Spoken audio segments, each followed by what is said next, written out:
Online bookstores and ebooks have changed the face of the book-selling industry in the last 2 decades. Giant brick-and-mortar bookstores like Borders are one of the many physical stores that have closed as a result of this new way of reading and purchasing books.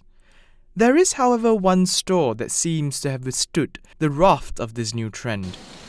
Located in Manhattan's Upper East Side, Kitchen Arts and Letters is one of the few still-standing independent bookstores in Manhattan. Specializing only in cookbooks, recipe books, and anything food-related, the store has accumulated over 14,000 different book titles since opening its doors in 1983.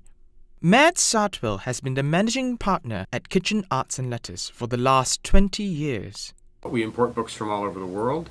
We have them from South America, we have books from Africa, from Asia, from Europe, from Australia, I think every continent but Antarctica. Kitchen Arts and Letters is truly one of its kind, and in fact is the largest bookstore selling cookbooks only in the world. Most of our business comes from people who do make their living in food one way or another. Many of them are chefs or line cooks, but there are also restaurateurs and sommeliers and caterers, but also journalists. All of them come to us looking for specialized information.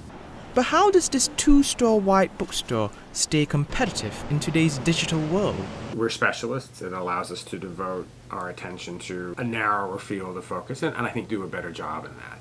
We do also work very hard to know our books better than the blurb that the publisher has written on it. If you call and say, I'm looking for this recipe, but it needs to have these ingredients, I can go to the shelf and find you that book and offer that kind of specific check and helpfulness that still isn't available from any of the big automated sellers.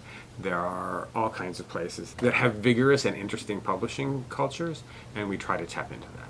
In some countries, we do have relationships with distributors who help us find and source books, but we carry, roughly 1,000 books in French. That's an evidence of how deep we can go in some areas. We import books directly from India as well. I have a small publisher I deal with regularly in Singapore. There are all kinds of places that have vigorous and interesting publishing cultures, and we try to tap into that. Besides their storefront, Kitchen Arts and Letters tries to stay current and competitive by offering an online book purchasing service on their website. Although only new book titles can be ordered online, customers could simply give them a call and get their books ordered through Matt or one of his staff. If you come in and talk to us about a book, we can say to you, given what you're telling us, another book is a better choice.